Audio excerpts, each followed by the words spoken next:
ಕೇಂದ್ರ budget ಮಂಡನೆಯಾಗಿದೆ. Budget ಭಾಷಣದ ಅವಧಿ ನಿರೀಕ್ಷೆಯಂತೆಯೇ ಕಡಿಮೆ ಇತ್ತು.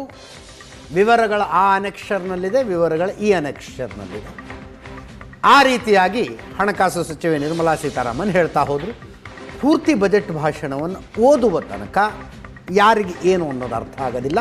ಹೈಲೈಟ್ಸ್ ಅಂತೂ ನಮ್ಮ ಮುಂದಿದ್ದಾವೆ. ಅತಿ ದೊಡ್ಡ ಟೇಕವೇ ಏನಂದರೆ 12 ಲಕ್ಷದ ತನಕದ ಆದಾಯಕ್ಕೆ ಯಾವುದೇ ತೆರಿಗೆ ಇಲ್ಲ ಅನ್ನುವಂಥದ್ದು. ಮಧ್ಯಮ ವರ್ಗದ ಮೇಲಿನ ಹೊರೆಯನ್ನು ಎಷ್ಟರ ಮಟ್ಟಿಗೆ ಕಡಿಮೆ ಮಾಡ್ತಾರೆ ಅಂತ ಚರ್ಚೆ ಮಾಡ್ತಾ ಇದ್ವಿ. ಕಡಿಮೆ ಆಗಿದೆ. ಅಂದರೆ ಹೆಚ್ಚು ಕಡಿಮೆ ಪ್ರತಿ ತಿಂಗಳು 1 ಲಕ್ಷ ರೂಪಾಯಿ ಸಂಬಳ ತೆಗೆದುಕೊಳ್ಳುವವರು ಕೂಡ ಯಾವುದೇ ತೆರಿಗೆ ಕಟ್ಟಬೇಕಾಗಿಲ್ಲ.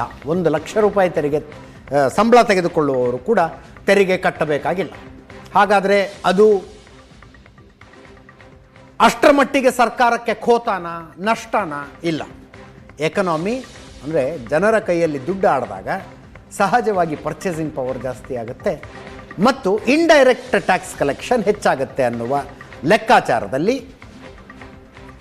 ಈ ಘೋಷಣೆಯನ್ನು ಮಾಡಲಾಗಿದೆ. ನಾನು ಪ್ರಶಾಂತ್ ಚರ್ಚೆ ಮಾಡ್ತಾ ಇದ್ವಿ. ಅಂತೂ ಇಂತೂ ತಮ್ಮ ವೋಟ್ ಬ್ಯಾಂಕನ್ನು ನರೇಂದ್ರ ಮೋದಿ ಅವರು ಅಡ್ರೆಸ್ ಮಾಡಿದ್ರು. ಗಟ್ಟಿ ಮಾಡ್ಕೊಳ್ಳೋದಲ್ಲ, ಅಡ್ರೆಸ್ ಮಾಡಿದ್ರು. ಅಂದರೆ ನಿಮ್ಮ ಕಷ್ಟ ಇದೆಯಪ್ಪ, ನಿಮ್ಮ ಕಷ್ಟ ನಮಗೆ ಕಾಣಿಸಿದೆ ಅಂತ ಹೇಳಿದ್ದಾರೆ. ಅದರ ಜೊತೆಗೆ ಜಾಬ್ ಕ್ರಿಯೇಷನ್, ಅದನ್ನು ಹೆಂಗೆ ನೋಡ್ತೀರಿ ಅದು ಇಂಪಾರ್ಟೆಂಟ್. ಈಗ ಕಷ್ಟ, ಈಗ ನೀವು 7 ಲಕ್ಷದಿಂದ 8 ಲಕ್ಷ ಮಾಡಿದರು, 9 ಲಕ್ಷ ಮಾಡಿದರು, ಅದು ಕಷ್ಟ ಇದೆಯಪ್ಪ, 1 ಲಕ್ಷ ನಾನು ಕೊಡ್ತಾ ಇದ್ದೀನಿ ಅಂತಕ್ಕಂಥದ್ದು ಬೇರೆ. ಇವತ್ತು ಸರ್ಕಾರಕ್ಕೂ ಮೋದಿಯವರಿಗೂ ಖಾಸಗಿ ಕಂಪ್ನಿಗಳಿಗೂ ಕೂಡ ಜನ ಹೊರಗಡೆ ಬಂದು ಖರ್ಚು ಮಾಡತಕ್ಕಂಥ ಅಗತ್ಯತೆ ಇದೆ. ಆ ಕಾಲದಲ್ಲಿ ಮಾಡಲಾಗಿದೆ. ಅದು ಬಹಳ ಮಹತ್ವದ ಸಂಗತಿ ಅಂತ ನನಗೆ ಅನಿಸುತ್ತೆ. ಯಾಕಂದರೆ ಬೇರೆ ಕಾಲದಲ್ಲಿ ಮಾಡಿದರೆ ಆಯ್ತಪ್ಪ ವೋಟ್ ಬ್ಯಾಂಕನ್ನು ಮಾಡಲಿಕ್ಕೆ ಮಾಡ್ತಿದ್ದಾರೆ ಅಂತಕ್ಕಂಥದ್ದು ನೀವು ಆ ವಿಶ್ಲೇಷಣೆ ಮಾಡ್ಬೋದಿತ್ತು. ಇವತ್ತು ಯಾಕೆ ಮಾಡ್ತಿದ್ದಾರೆ? ಅವಶ್ಯಕತೆ ಇದೆ. ನೀವು FMCG ಮಾರ್ಕೆಟ್ ಹೇಳುತ್ತೆ. ಅಲ್ಲಿ ನಾನು ಫಿಕ್ಕಿಯಲ್ಲಿನ ಇವತ್ತಿನ ಬೆಳಗ್ಗೆನ ಇಂಟರ್ವ್ಯೂ ನೋಡ್ತಾ ಇದ್ದೆ. ಅಲ್ಲಿ ಬಹುತೇಕ FMCG ಅವ್ರ ಜೊತೆ ಒಂದು ಚರ್ಚೆ ಮಾಡಲಾಗ್ತಾ ಇತ್ತು. ಅವ್ರು ಹೇಳ್ತಿದ್ದಾರೆ, ಇಲ್ಲ ಹೇಗಾದರೂ ಮಾಡಿ ಮಧ್ಯಮ ವರ್ಗದ ಕೈಯಲ್ಲಿ ಹಣ ಕೊಡಿ, ಅವ್ರು ಬಂದು ಹೂಡಿಕೆ ಮಾಡ್ತಾರೆ, ಅವ್ರು ಬಂದು ಏನೋ ಒಂದು ಮಾಡ್ತಾರೆ, ಅವರೇ ಮುಂದೆ ಬರ್ತಾ ಇಲ್ಲ ಅನ್ನುವ ಪರಿಸ್ಥಿತಿಯಲ್ಲಿ ಈ ಕಂಪ್ನಿಗಳ ಇಡೀ ಒಂದು ಆದಾಯದಲ್ಲೂ ಕೂಡ ಖೋತ ಆಗ್ತಾ ಇದೆ. ಸೈಕಲ್ ತಿರುಗ್ತಾ ಇಲ್ಲ. ಅಂದರೆ ಈಗ ನೋಡಿ, ನಾವು ಕೆಪೆಕ್ಸ್ ಬಗ್ಗೆ ಭಾಳಷ್ಟು ಚರ್ಚೆಗಳನ್ನು ಮಾಡಿದ್ವಿ. ಯಾವ ಪೋಸ್ಟ್ ಕೊರೋನಾ ಬಜೆಟ್, ಎಲ್ಲ ಬಜೆಟ್ಗಳಲ್ಲಿ ಕೆಪೆಕ್ಸ್ಗಳ ಬಗ್ಗೆ ಚರ್ಚೆ ಮಾಡಿದ್ವಿ. ನಿನ್ನೆ ನಾನು ನೋಡ್ತಾ ಇದ್ದೆ, ನೀವು ರಸ್ತೆ ಕಾಮಗಾರಿಯ ಸಂದರ್ಭದಲ್ಲಿ ಪ್ರೈವೇಟ್ ಇನ್ವೆಸ್ಟ್ಮೆಂಟ್ ಬರ್ತಾ ಇಲ್ಲ ಅಂತಕ್ಕಂಥದ್ದರ ಬಗ್ಗೆ ಸಾಕಷ್ಟು, ಅಂದರೆ ಎಕನಾಮಿಕ್ ಸರ್ವೆಯಲ್ಲಿ ಅದರ ಬಗ್ಗೆ ಒಂದು ಸಾಕಷ್ಟು ಅಂಶಗಳನ್ನು ಬರೆಯಲಾಗ್ತಾ ಇದೆ.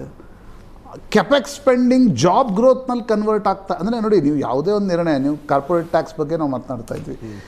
2 ವರ್ಷದ ಹಿಂದೆ ಗೌರೀಶ್ ಕಾರ್ಪೊರೇಟ್ ಟ್ಯಾಕ್ಸ್ ಬಗ್ಗೆ ಭಾಳಷ್ಟು, ಕಾರ್ಪೊರೇಟ್ ಟ್ಯಾಕ್ಸ್ನಲ್ಲಿ ಕಡಿತಗೊಳಿಸ್ಬೇಕು. ಇವತ್ತು ಕಾರ್ಪೊರೇಟ್ ಟ್ಯಾಕ್ಸ್ ಕಡಿತಗೊಂಡಿದೆ, ಆದರೆ ಹೈಯರ್ ಅಪ್ಸ್ನ ಸ್ಯಾಲ್ರಿಗಳು ಜಾಸ್ತಿ ಆಗ್ತಾ ಇವೆ, ಕರೆಸ್ಪಾಂಡಿಂಗ್ಲಿ ಅದು ಕೆಳಗಡೆ ಬರ್ತಾ ಇಲ್ಲ. ನೀವೇನು ಇನ್ಫ್ಲೇಷನ್ 8% ಅಂತ ಹೇಳ್ತೀವಿ, ಆ 8% ಆದರೂ ನಿಮ್ಗೆ ಸ್ಯಾಲ್ರಿ ಹೈಕ್ ಆಗಬೇಕಲ್ಲ. ಹೌದು. ಅಂದಾಗ ಮಾತ್ರ ಆತ ಬಂದು ಏನೋ ಒಂದು ಹೊಸ ಅಂಶಗಳನ್ನು ಕೊಳ್ಳಿಕ್ಕೆ ಸಾಧ್ಯ ಆಗುತ್ತೆ. ಆ ಚಿಂತೆಯ ಭರದಲ್ಲಿ ನನಗನ್ಸುತ್ತೆ ಸರ್ಕಾರ, ಅಂದರೆ ಇದು ಬರೀ ಮಧ್ಯಮ ವರ್ಗವನ್ನು ಓಲೈಸುವುದಕ್ಕೋಸ್ಕರ ಮಾಡಿದೆ ಅನ್ನುವ ವಿಶ್ಲೇಷಣೆ ಅರ್ಧ ಆಗ್ಬೋದೇನೋ. ಮಧ್ಯಮ ವರ್ಗದ ಸಹಾಯದ ನಿರೀಕ್ಷೆಯಲ್ಲಿ ಸರ್ಕಾರ ಇದೆ. Yes, that is also important. ಅಂದರೆ ಇಷ್ಟು ವರ್ಷಗಳ ಕಾಲ ಭಾರತದ ಎಕನಾಮಿನ ಎತ್ತಿ ಹಿಡ್ಕೊಂಡ್ರು, 2 ಕೈಯಲ್ಲಿ ಶಕ್ತಿ ಮೀರಿ ಎತ್ತಿ ಹಿಡ್ಕೊಂಡ್ರು ಮಧ್ಯಮ ವರ್ಗ. ಇನ್ನೂ ನಿರೀಕ್ಷೆ ಮಧ್ಯಮ ವರ್ಗದಿಂದಲೇ. ನಿಮಗೊಂದು ಸ್ವಲ್ಪ ಜಾಗತೀಕರಣದ ಫಲಾನುಭವಿಗಳು ಕೂಡ ಮಧ್ಯಮ ವರ್ಗಗಳೇ.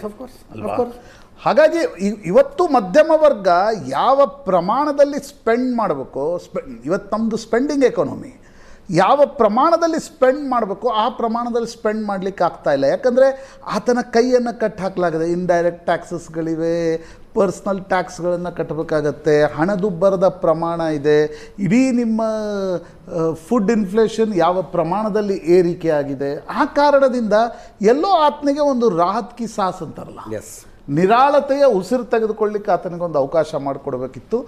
ಸರ್ಕಾರ ಆ ಒಂದು ನಿರಾಳತೆಯನ್ನು ಕೊಟ್ಟು ನೀವು ಅದನ್ನು ಬಂದು ಇಲ್ಲಿ ಮಾರ್ಕೆಟ್ನಲ್ಲಿ ಸ್ಪೆಂಡ್ ಮಾಡಿ ಅಂತಕ್ಕಂಥದ್ದನ್ನು ಕೈ ಮುಗಿದು ಕೇಳಿಕೊಳ್ಳುವ ಸ್ಥಿತಿಗೆ ಬಂದಿದೆ. That is important.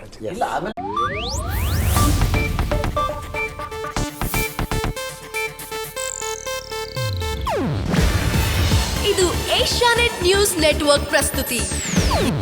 ನೀವು ನೋಡ್ತಿದ್ದೀರಾ ಏಷ್ಯಾನೆಟ್ ಸುವರ್ಣ ನ್ಯೂಸ್.